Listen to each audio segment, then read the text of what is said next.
استغفار کی شرائط. استغفار کی کئی شرطیں ہیں جن کا پایا جانا ضروری ہے تاکہ مغفرت کو حاصل کیا جائے. وہ شرطیں یہ ہیں: نمبر 1، اللہ تعالیٰ کے لیے دل میں اخلاص کا ہونا اور اس کا حاضر ہونا، اس لیے کہ اخلاص تمام طاعات کے قبول ہونے کی اساس ہے، اور دل کے لیے ضروری ہے کہ وہ عاجزی اور انکساری کے ساتھ اللہ کی طرف متوجہ ہو. تو توبہ کرنے کی پہلی شرط کیا ہے؟ کیا ہے؟ کیا ہے؟ یعنی خالص اللہ کی رضا کے لیے توبہ کی جائے کہ اللہ ناراض ہو گیا ہے، اس کو منانا ہے. صرف دنیاوی فائدوں کو سامنے رکھ کے نہیں کہ اچھا یہ مشکل آ گئی ہے تو اس میں ہم اب توبہ استغفار کر لیں تاکہ ہماری وہ نعمت جو ہم چاہتے ہیں ہمیں ملے وہ مل جائے. تو جو اللہ کے لیے توبہ نہیں کرتا، گناہ نہیں چھوڑتا، اس کی استغفار کچھ نہیں. تو اللہ تعالیٰ کی ناراضگی سے بچنے کے لیے استغفار کرنی چاہیے. اور وہ کلمات کہ جن کا زبان سے ورد کر رہا اس کے لیے دل میں حاضر ہو. انسان جو بولے وہ اس کے دل میں حاضر ہو. یہ نہیں کہ ڈرامہ دیکھ رہے ہیں اور استغفر اللہ کی تسبیح پڑھ رہے ہیں اور 100 دفعہ پڑھ کے بھی ایک دفعہ نہیں سوچا کیا کہا. کیا یہ استغفار ہے؟ یہ تو صرف زبان کی ورزش ہو رہی. نمبر 2، گناہوں کو دوبارہ نہ کرنے کا پختہ عزم کرنا. استغفار کرنے والے کے لیے ضروری ہے کہ وہ ان تمام گناہوں سے مکمل طور پر باز آ جائے جن کا وہ ارتکاب کر رہا ہے. گناہ کرتے ہوئے توبہ نہیں ہوتی، گناہ کو چھوڑنا پڑتا ہے. گناہ چھوڑ دے. اللہ تعالیٰ کا فرمان ہے وَلَمْ يُصِرُّوا عَلَى مَا فَعَلُوا وَهُمْ يَعْلَمُونَ، اور وہ لوگ باوجود علم کے کسی برے کام پر اڑ نہیں جاتے. جب انہیں پتہ چل جاتا ہے وہ غلط کرے تو چھوڑ دیتے ہیں، اس پر ضد نہیں کرتے. ٹھیک ہے. فضیل بن عیاض کہتے ہیں استغفار بلا اقلاع توبۃ الکذابین، گناہ سے باز آئے بغیر استغفار جھوٹے لوگوں کی توبہ ہے، وہ حقیقت میں توبہ نہیں کر رہے. استغفار دل کی تصدیق اور ثواب اور یقین کے ساتھ ہو اور اطاعت اور نیکیوں کے کرنے کی طرف متوجہ ہو، یعنی دل کی تصدیق کے ساتھ استغفار. اللہ تعالیٰ کا فرمان ہے الا من ظلم ثم بدل حسنا بعد سوء فانی غفور رحیم، لیکن جو لوگ ظلم کریں پھر اس کے عوض نیکی کریں اس برائی کے بعد تو میں بھی بخشنے والا مہربان ہوں. تو اس سے کیا پتہ چلتا ہے کہ استغفار کے لیے برا کرنے کے بعد نیکی کرنا بھی ضروری ہے. جس طرح انسان نفس کو گناہ کی لذت چکھاتا ہے اسی طرح اب اس کو اطاعت کا کڑوا پن بھی چکھائے. کون کون سے ہیں استغفار کی شرائط بتائیے. نمبر 1 اخلاص، پھر اس کے بعد جو بولے وہ اس کے دل میں بھی ہو، تصدیق کرے اس کی، اور گناہ کو چھوڑ دے، دوبارہ نہ کرنے کا عہد کرے اور اس کو چھوڑ دے. ٹھیک ہے جی. گناہ کے بدلے میں نیکی کرے. استغفار کے آداب. نمبر 1 پاکی حاصل کرنا. جب کوئی شخص گناہ کرے پھر اچھی طرح وضو کرے اور اللہ عز و جل سے اپنے گناہ کی بخشش چاہے تو اللہ اسے بخش دے گا. یعنی وضو کرنا، اچھی طرح وضو کرنا گناہوں سے پاک ہونے کا ذریعہ ہے. وضو سے کیا ہوتا ہے؟ گناہ جھڑتے ہیں. کس کس کو وضو کرنا مشکل لگتا ہے؟ ہم نہیں بولیں گے. یہ ہو ہی نہیں سکتا کہ وضو کرنا مشکل نہ لگے آپ کو. سردیوں میں مشکل ہے، عام روٹین میں بھی تھوڑی سی وہ سستی سی آتی ہے کہ اچھا وضو کرنا پڑے گا. اگر وضو نہ کرنا ہو تو نمازیں اور بھی آسان ہو جائیں. تو آج سے جب وضو کرنے جائیں تو آپ سوچیں کہ میں صرف اپنی میل کچیل دور کرنے نہیں جا رہی بلکہ گناہ بھی جھاڑنے جا رہی ہوں، گناہ دھونے جا رہی ہوں. وضو گناہوں کو دھونے کا ذریعہ ہے. کتنی بڑی خوشخبری. قرآن مجید میں آتا ہے والذین اذا فعلوا فاحشۃ او ظلموا انفسهم ذکروا اللہ فاستغفروا لذنوبہم ومن یغفر الذنوب الا اللہ. اور جب ان سے کوئی ناشائستہ کام ہو جائے یا کوئی گناہ کر بیٹھے تو فوراً اللہ کا ذکر اور اپنے گناہوں کے لیے استغفار کرتے ہیں. فی الواقع اللہ تعالیٰ کے سوا اور کون گناہوں کو بخش سکتا ہے.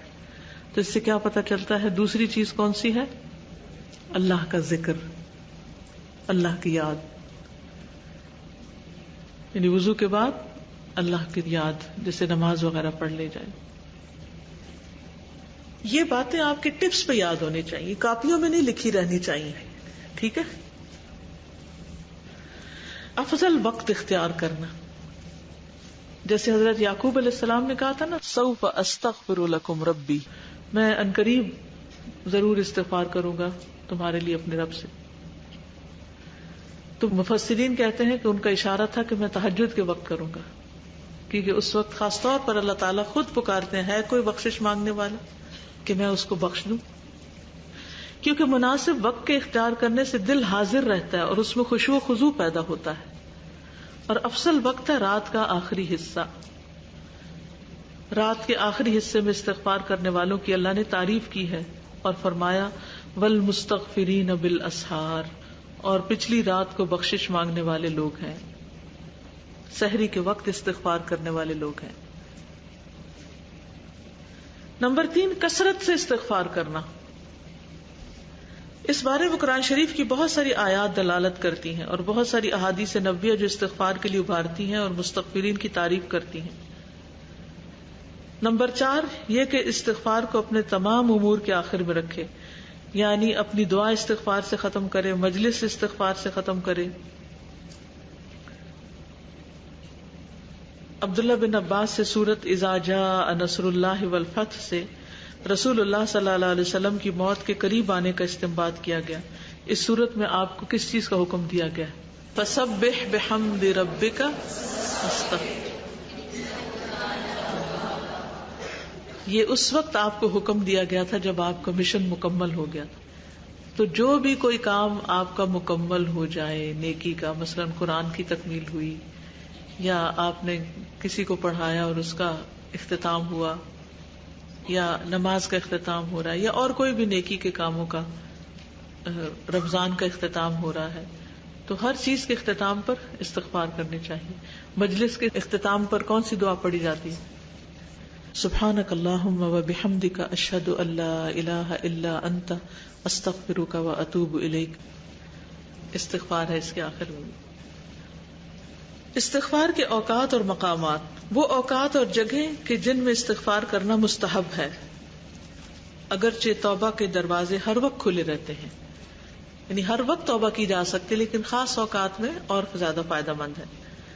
نبی صلی اللہ علیہ وسلم کا فرمان ہے، بلا شبہ توبہ کا دروازہ کھلا ہوا ہے، اس کو بند نہیں کیا جائے گا جب تک سورج مغرب سے طلوع نہ ہو.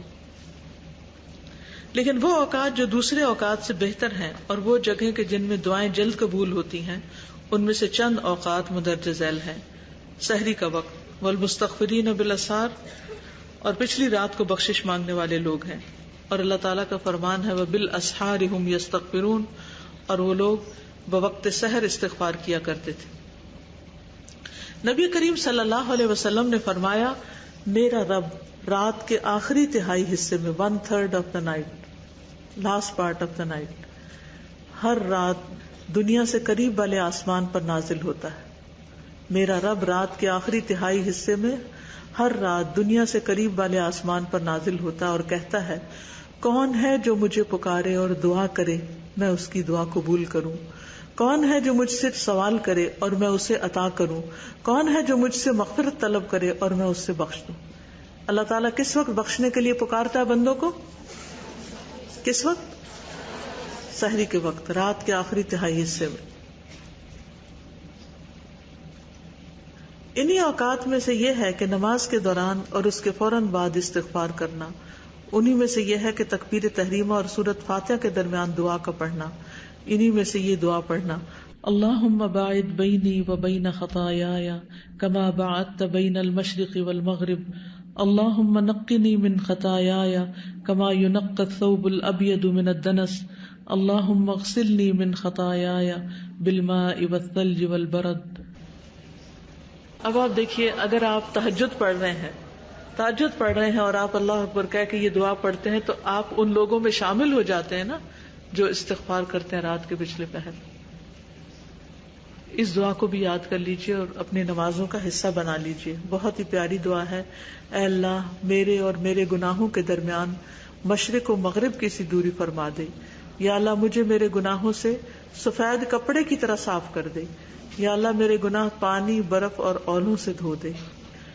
اسی طرح ایک اور دعا ہے جس کو سید الاستغفار بھی کہا جاتا ہے، جسے بڑا استغفار کہا جاتا ہے، جو صحیح مسلم میں ہے کہ نبی صلی اللہ علیہ وسلم جب نماز کے لیے کھڑے ہوتے تو یہ دعا پڑھتے: وجہت وجہی للذی فطر السماوات والارض حنیفا وما انا من المشرکین ان صلاتی ونسکی ومحیای ومماتی للہ رب العالمین لا شریک لہ وبذلک امرت وانا اول المسلمین اللہم انت الملک لا الہ الا انت ربی وانا عبدک ظلمت نفسی واعترفت بذنبی فاغفر لی ذنوبی جمیعا انہ لا یغفر الذنوب الا انت واہدنی لأحسن الاخلاق لا یہدی لأحسنها الا انت واصرف عنی سیئها لا یصرف عنی سیئها الا انت لبیک وسعدیک والخیر کلہ بیدیک والشر لیس الیک انا بک والیک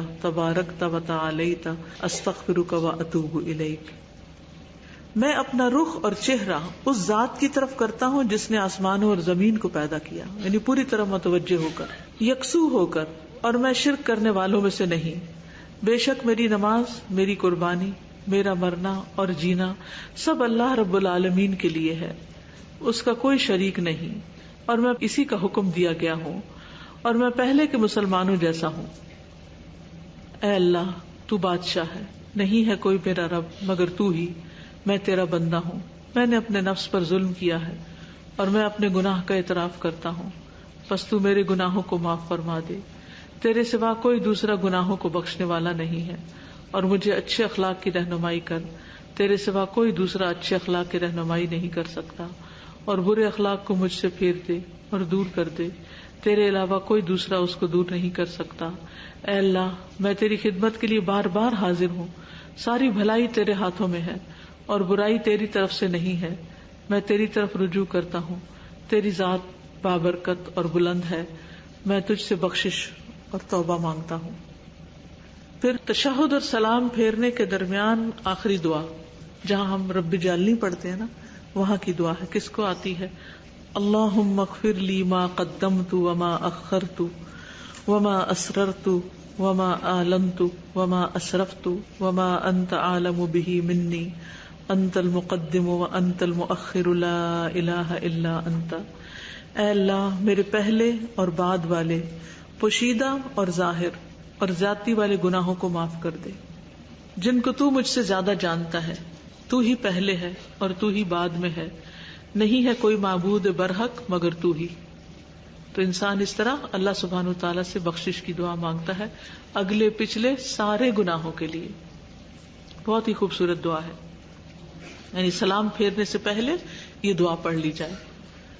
مسلم کی ایک اور روایت میں یہ دعا آتی: اللہم اغفر لی ما قدمت وما اخرت وما اسررت وما اعلنت وما اسرفت وما انت عالم به منی انت المقدم وانت المؤخر لا الہ الا انت. نبی صلی اللہ علیہ وسلم اپنے رکوع میں یہ دعا مانگتے تھے: سبحانک اللہم ربنا وبحمدک اللہم اغفر لی. اے ہمارے رب تیری ذات پاک ہے، تعریف تیرے ہی لیے ہے، اے اللہ تو مجھے بخش دے. اور انہی اوقات اور جگہوں میں سے سجدہ کے دوران استغفار کرنا ہے، کیونکہ نبی صلی اللہ علیہ وسلم سے حدیث میں وارد ہے، آپ نے فرمایا بندہ اپنے رب سے سب سے زیادہ قریب سجدے کی حالت میں ہوتا ہے، اس لیے اس میں زیادہ دعا کرو. تو سجدے کا استغفار کون سا ہے؟ اللہم اغفر لی ذنبی کلہ دقہ وجلہ واولہ وآخرہ وعلانیتہ وسرہ. یہ سجدے میں پڑھے تو انشاءاللہ گناہ معاف ہوں گے.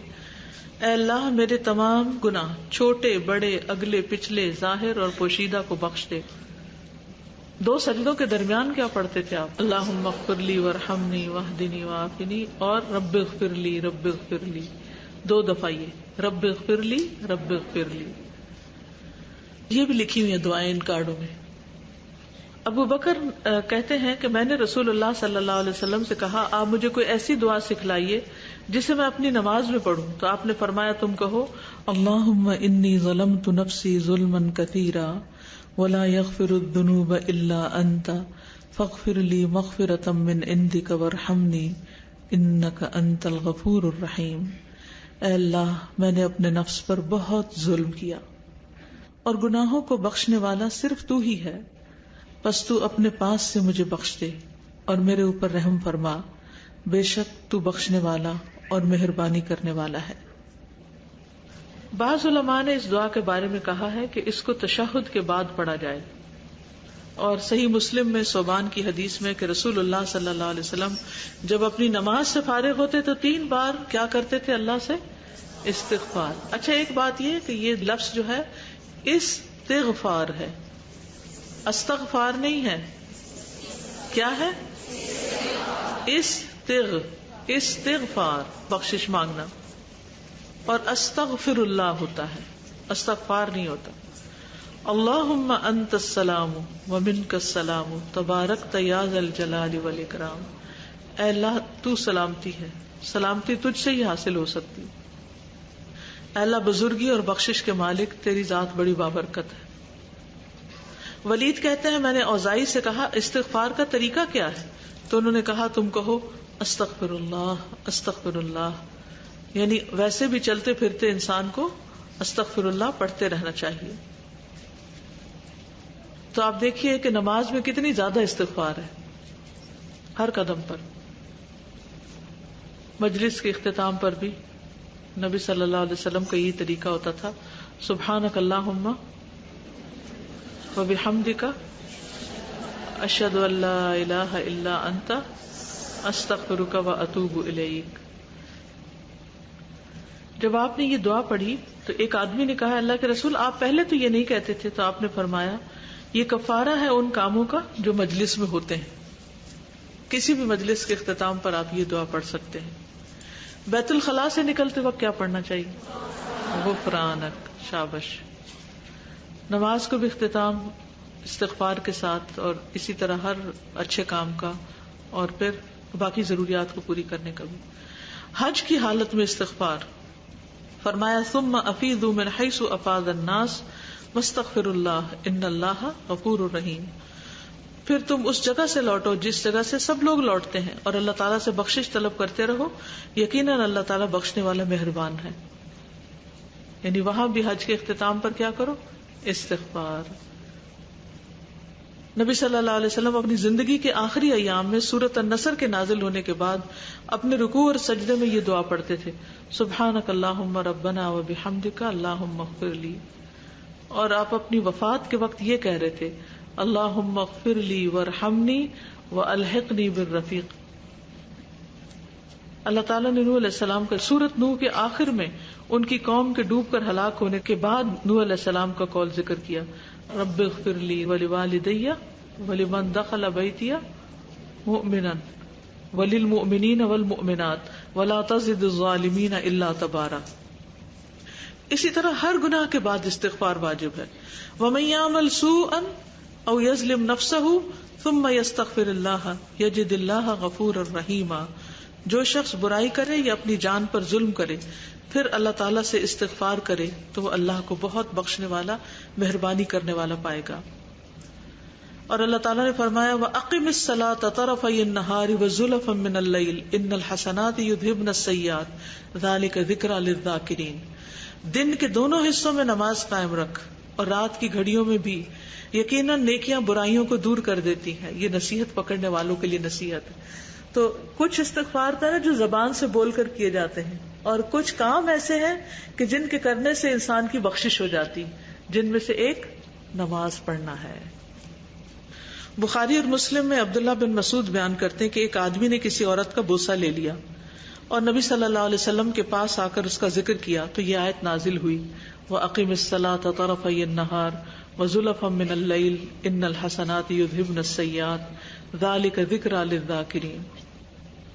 عبداللہ بن مسعود کہتے ہیں کہ اس آدمی نے کہا اے اللہ کے رسول کیا یہ صرف میرے لیے ہے، یعنی اس نماز کے پڑھنے سے میرا یہ گناہ معاف ہو جائے گا؟ آپ نے فرمایا میری امت کا جو بھی آدمی ایسا کر بیٹھے اس کے لیے، یعنی سب کے لیے گناہوں کی بخشش ہے جو کسی جذبات میں آ کر یا غلطی سے ایسا کوئی کام کر بیٹھے۔ یونس علیہ السلام کے بارے میں اللہ تعالیٰ فرماتے ہیں اذ ذهب مغاضبا فظن ان لن نقدر علیہ فنادى فی الظلمات، مچھلی والے سیدنا یونس کو یاد کرو جبکہ وہ غصے سے چل دیا اور خیال کیا کہ ہم اسے پکڑ نہ سکیں گے، بالآخر وہ اندھیروں کے اندر پکار اٹھا۔ کیا پکارا؟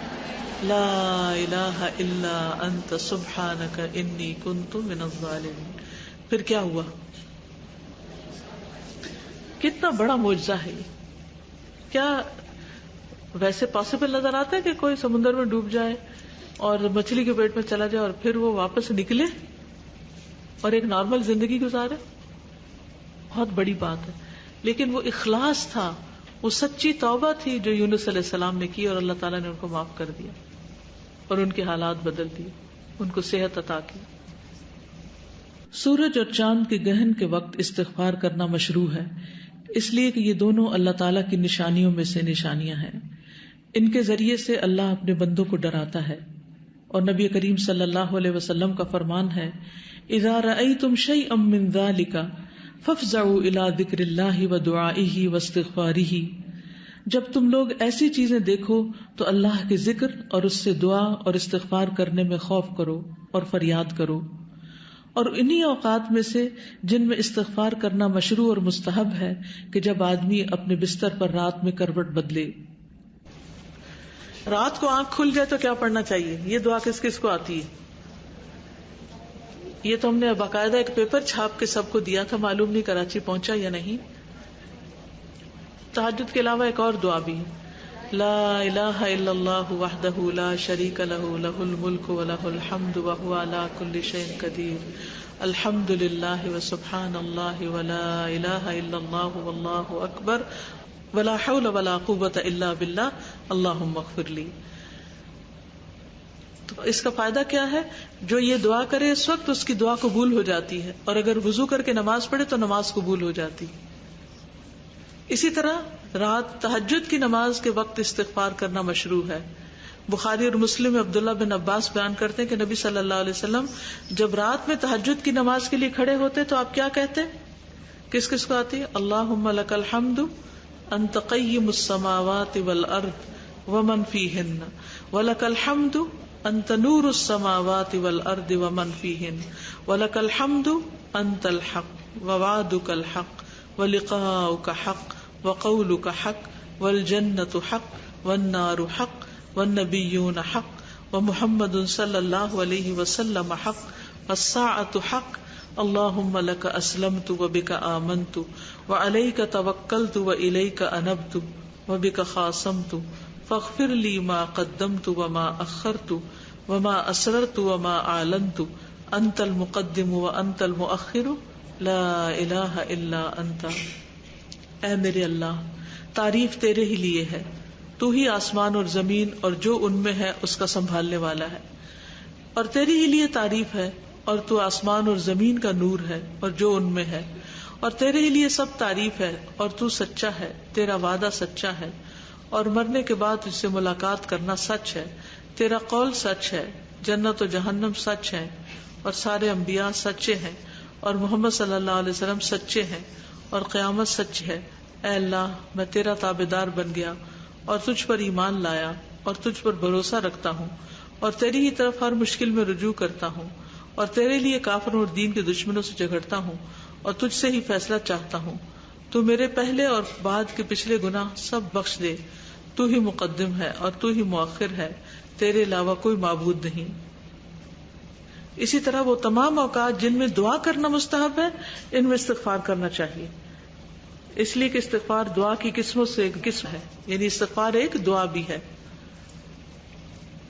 بس شرط کیا ہے کہ انسان پوری توجہ کے ساتھ دعا کرے۔ نبی صلی اللہ علیہ وسلم کا فرمان ہے، سورج کے مغرب سے طلوع ہونے تک ہر رات اللہ تعالیٰ اپنا ہاتھ پھیلاتا ہے تاکہ دن بھر گناہ کرنے والا رات کو توبہ کر لے، اور اسی طرح دن کو اپنا ہاتھ پھیلاتا ہے کہ رات بھر گناہ کرنے والا دن کو توبہ کر لے. اسی طرح نبی صلی اللہ علیہ وسلم کا قول اس اعرابی کے لیے جس نے کسی چیز کے بارے میں سوال کیا جو اسی کے تعلق سے تھی، تو آپ نے اس سے کہا لا یزال لسانک رطبا بذکر اللہ، تمہاری زبان ہمیشہ اللہ کے ذکر سے تر رہے، کیونکہ ان الحسنات یذھبن السیئات، نیکیاں برائیوں کو بدل دیتی ہیں. تو خاموش بیٹھے گھورتے رہنا، ادھر ادھر پریشان رہنا اور صرف غم اور فکر اور بیماریوں کے بارے میں سوچتے رہنا مسائل کو ختم نہیں کرتا. اس کے برعکس کیا کرنا چاہیے؟ استغفار یا کوئی بھی ذکر شروع کر دینا چاہیے.